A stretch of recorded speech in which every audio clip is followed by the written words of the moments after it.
Hung hems create a finished edge and also produce a casing effect at the start of the knitting.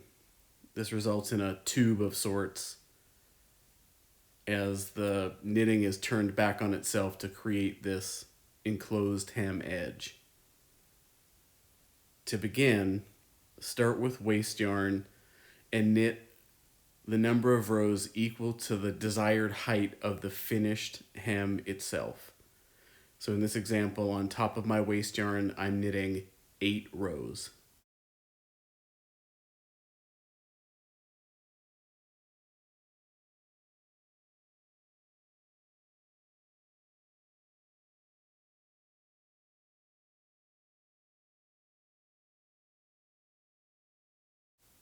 This first section of 8 rows essentially will serve as the self-facing or the inside of the hemband.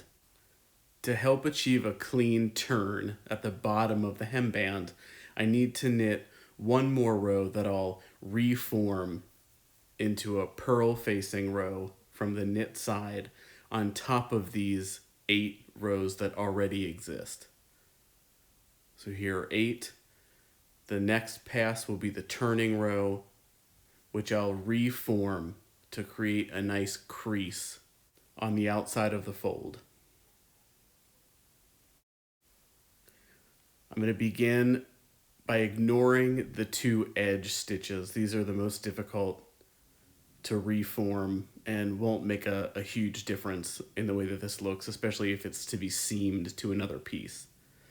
But begin by inserting the tool 1 stitch below the live stitch on the hook, dropping the stitch, and then reforming by drawing the float through the stitch on the latch tool and then redepositing that reformed stitch back in the hook of the needle.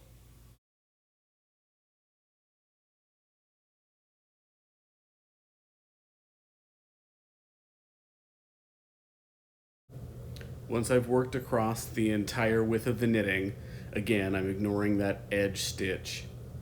I'm gonna knit another set of 8 rows on top of the turning row. So in this example, there are 17 rows knit in total.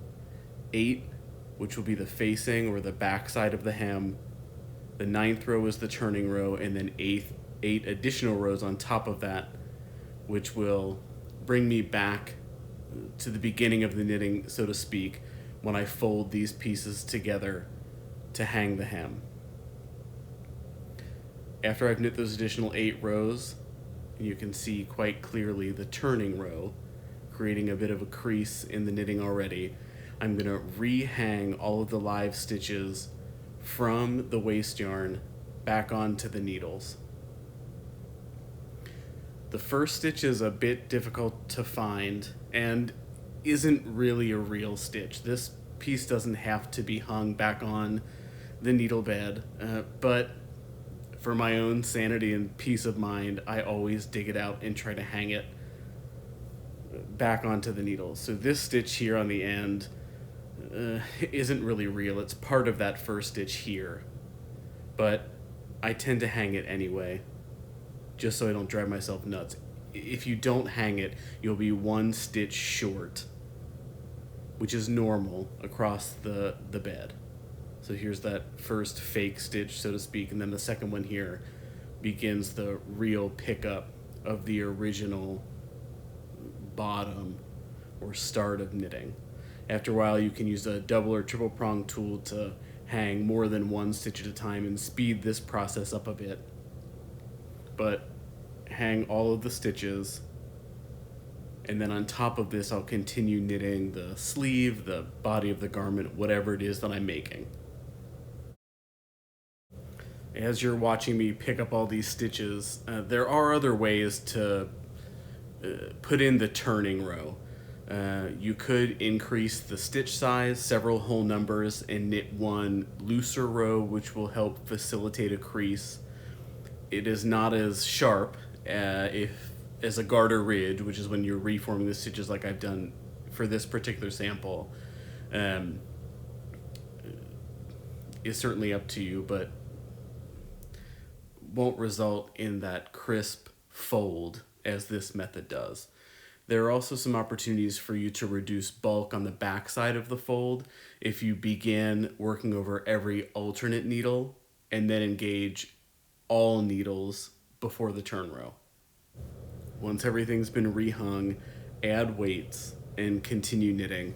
If you don't automatically pull the needles to hold, pull them all out to hold before you start knitting on top of the hung hem. There's going to be 2 loops on each needle, and it'll benefit the carriage because you'll be doing half of the work by pulling the needles out to hold before you continue knitting. Off the machine from the purl side of the work, you can see the waste yarn trapped between the pieces that I've rehung. From the front it looks like jersey, no problem. Because I've cast on using E-wrap when I started the waste yarn, I can't unravel it from the bottom. So instead, on the side opposite of the working yarn, or that yarn tail from the waste yarn, I'm going to cut the last stitch that's engaged in that rehung area of the waste yarn only. So this last loop here will get cut, and then it will let me pull the yarn tail from the opposite side out and release the waste yarn.